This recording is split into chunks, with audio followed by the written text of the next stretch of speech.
प्यारे बच्चों, आज हम अब बायोलॉजी 9th में चैप्टर 1 को ही प्रोसीड करेंगे और इसमें हमारा चैप्टर 1 में जो टॉपिक है वो है relationship of biology with other sciences. ठीक है, अब ये है कि बायो के बारे में you all are very familiar and with other sciences how it will be relate, कि ये दूसरी साइंसेस के साथ कैसे रिलेट करेगा। ये मैंने आपके लिए, ये आपने अपनी बुक में देखा होगा कि एक आपको डायग्राम मिलती है, एक वैन डायग्राम की शक्ल में कह लें, या आप एक आपने देखा होगा कि डिफरेंट साइंसेस के साथ इसका रिलेशन आपको सिखाया है। ठीक है, टीचर ने सिखाया होगा, बताया होगा आपके लेवल के मुताबिक। तो अब ये है कि बायोलॉजी जो है ना, अब इसमें डेफिनेशन को तो आप बहुत अच्छे से जानते हैं। बायोलॉजी, अब सिंपल ये जो बायोलॉजी है इसका रिलेशन हमने केमिस्ट्री के साथ पढ़ना है, जियोग्राफी के साथ पढ़ना है, मैथ्स के साथ पढ़ना है, फिज़िक्स के साथ पढ़ना है और इकोनॉमिक्स के साथ पढ़ना है।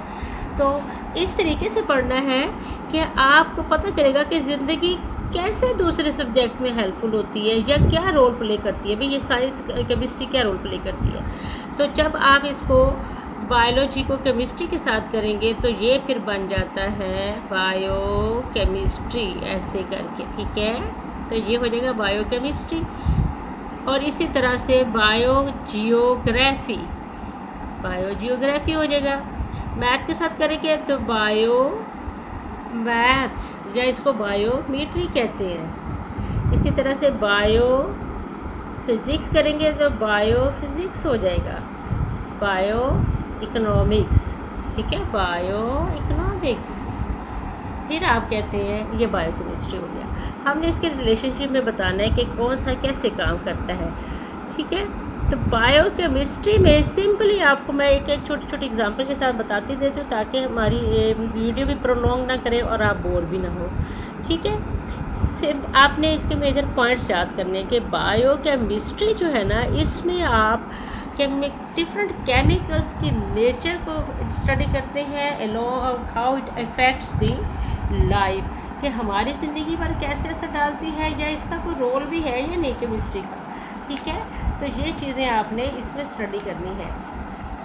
तो आप कहते हैं कि स्टडी ऑफ डिफरेंट कंपाउंड्स और प्रोसेसेस जो कि हमारे लिविंग ऑर्गेनिज्म में हो रही हैं, जैसे कि मेटाबॉलिज्म, हम खाना खाते हैं या पौधे जो है अपनी फूड प्रिपेयर करते हैं इन द प्रोसेस फोटोसिंथेसिस, और खाना खाने के बाद जो डाइजेशन का मेटाबॉलिज्म का अमल शुरू होता है, रेस्पिरेशन होती है, ये सारे का सारा it involves the knowledge of chemistry under the you will be study under the biochemistry.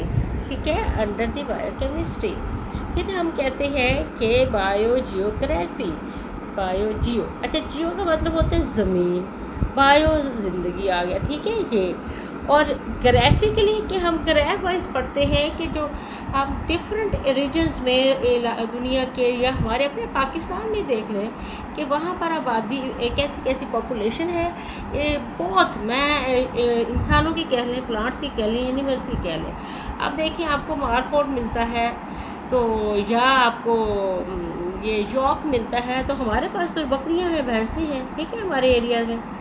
तो बायो जियोग्राफी जो है इसमें अक्रंस एंड डिस्ट्रीब्यूशन, ठीक है, कि कौन से स्पीसी कहाँ पाई जाती है, उसकी डिस्ट्रीब्यूशन कहाँ है। ठीक है, occurrence and distribution of different living organisms in different geographical regions of the world.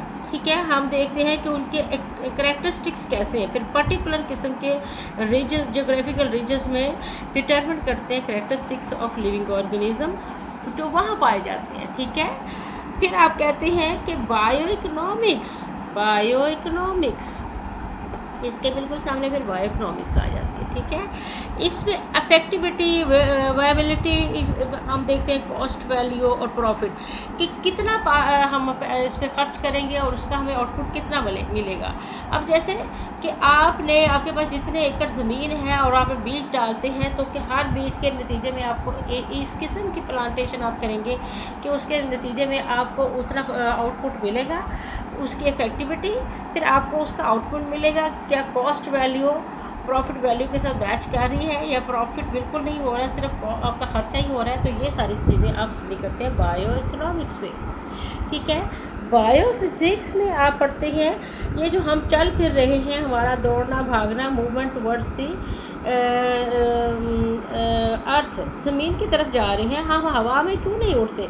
तो हम इसमें प्रिंसिपल्स पढ़ते हैं फिज़िक्स के, लॉज ऑफ मोशन पढ़ते हैं, वर्किंग ऑफ लीव्स पढ़ते हैं, हमारी मूवमेंट है, ठीक है, कि हम जा रहे हैं, हम लीवर का जो लॉ है उसको फॉलो करते हैं। फिज़िक्स की जो सारा ये हमारे जो हाथ पाँव है मूव कर रहे हैं, अपनी कोहनी पे हाथ रख के देखिए क्या लीवर की शक्ल बन रही है इसमें, क्या लीवर वाला रूल अप्लाई हो रहा है इस पर, ठीक है।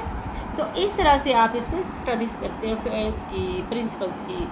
बायो मैथमेटिक्स, बायोमेट्री भी कहते हैं, बायो मैथमेटिक्स भी है। अच्छा, इसमें पता है क्या है, थोड़ा सा आपको लगता है कि पता नहीं मैथ का क्या काम है, तो मैथ का काम बड़ा अच्छा से समझ आता है।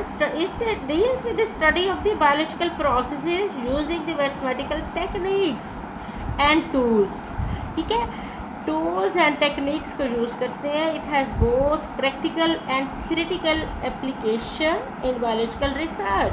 अच्छा, एग्जांपल कैसे देते हैं, to analyse the data gathered after experiment, हम देखते हैं डाटा कलेक्ट करते हैं एक्सपेरिमेंटेशन के बाद, उसकी मीन वैल्यू निकालते हैं और फिर हम बताते हैं, ठीक है। इसी तरह से बायोलॉजिस्ट क्या करते हैं, have to apply the rules of mathematical, कि आपने ये इसकी मीन वैल्यू ये निकलती है।